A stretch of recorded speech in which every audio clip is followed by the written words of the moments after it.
राहुल एक शहरी लड़का था। गर्मियों की छुट्टी में वो अक्सर अपने दादाजी के गांव जाया करता था। उसे अपने दादाजी का गांव बहुत ज्यादा पसंद था। वो गांव जाने की तैयारी करने लगता है।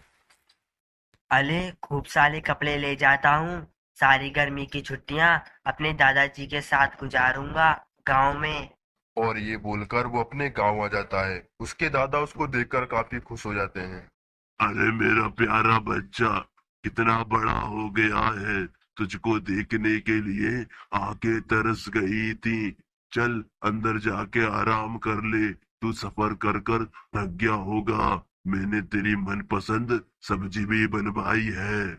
उसको वहां पर रहते रहते काफी दिन हो जाते हैं और एक दिन वो खेलता हुआ एक वीरान कुएं के पास पहुंच जाता है। उसने कभी इतना गहरा और अंधेरा कुआं नहीं देखा होता। अले कितना अंधेरा है इसके नीचे। लगता है ये काफी गहरा होगा। मगर ये इतने सुनसान क्यों है? क्या इसमें पानी नहीं रहता होगा क्या? अगले दिन राहुल अपने दादा से उस कुएं के बारे में पूछता है। दादाजी, जो अपने घर के पीछे वो कुआं है, वो इतना अजीब क्यों है? कोई उधर आता जाता भी नहीं है। अरे राहुल बेटा, तुम उस कुएं के पास गए थे ना। मैंने तुम्हें कितनी बार मना किया है कि बिना पूछे इधर उधर ना जाया करो। और उस कुएं के पास तो बिल्कुल नहीं। दादाजी, मगर उस कुएं में पानी क्यों नहीं रहता? अरे बेटा, वो कुआं एक श्रापित है। कई सालों से उसमें एक डरावना भूत रहता है। सभी गांव वाले उससे डरते हैं। अच्छा, मगर क्या किया उस भूत ने? अरे बेटा, वो लोगों के बच्चों को रात में उठा के ले जाता है और अलग अलग तरह से सभी गांव वालों को परेशान करता है। राहुल पूरी रात उसी भूत के बारे में सोचता रहता है। अगले दिन वो अपने दोस्त के साथ खेल रहा होता है, तभी उसका दोस्त बोलता है। अरे राहुल, क्या तुम्हें पता है इस शराबित कुएं के बारे में? हाँ, थोड़ा बहुत कुछ मुझे मालूम है। दादाजी ने मना किया है वहां पर जाने के लिए। और लोग कहते हैं वहां पर डरावना भूत रहता है। और मेरे पिताजी ने उसे एक बार देखा भी था। वो ना अमावस्या की रात को पूरे गांव में घूम रहा था। और उस दिन कोई भी बाहर नहीं निकलता घर से। राहुल कुछ नहीं कहता, मगर राहुल के मन में कई सारे सवाल चल रहे होते हैं। राहुल को कुएं के बारे में और जानना होता है, मगर दादाजी ने वहां जाने के लिए मना किया था। फिर रात को दादाजी और सभी लोग सो जाते हैं। फिर राहुल चुपके से अपने घर से बाहर निकल जाता है और उस कुएं के पास पहुंच जाता है। और तभी राहुल उस कुएं के नीचे देखने लगता है और फिर वो अचानक से उस कुएं के अंदर गिर जाता है। जब वो गिराई होता है तभी उसकी अचानक से नजर पड़ती है एक डरावने भूत पे। अरे, अरे, तुम कौन हो? मुझे यहाँ से जाने दो। मुझसे गलती हो गई। मुझे जाने दो। तुम मुझसे डरो नहीं। मैं सालों से इंतजार कर रहा था कि आखिरकार कोई तो होगा जो इस कैद से मुझे आजादी दिलाएगा और मुझे इंसाफ। किस चीज का इंसाफ? आज से 4 साल पुरानी बात है। सुखिया गांव में चोरी कर कर भाग रहा था। जब मैंने उसे पकड़ने की कोशिश की, उसने मुझे मार डाला और इस कुएं के अंदर फेंक गया। तब से लेकर आज तक मैं लोगों से इंसाफ की भीख मांगता रहा, मगर सब मुझे एक शराब समझते रहे और मुझसे डरते रहे। और आज भी वो सुखिया गांव में खुला घूम रहा है।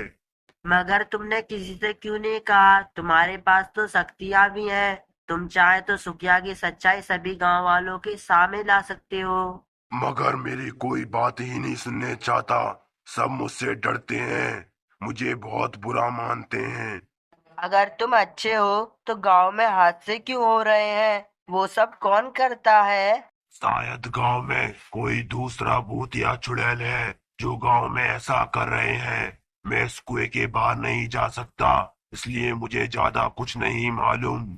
तुम चिंता मत करो, मैं पता लगा लूंगा आखिरकार कौन है जो गांव में ऐसा कर रहा है।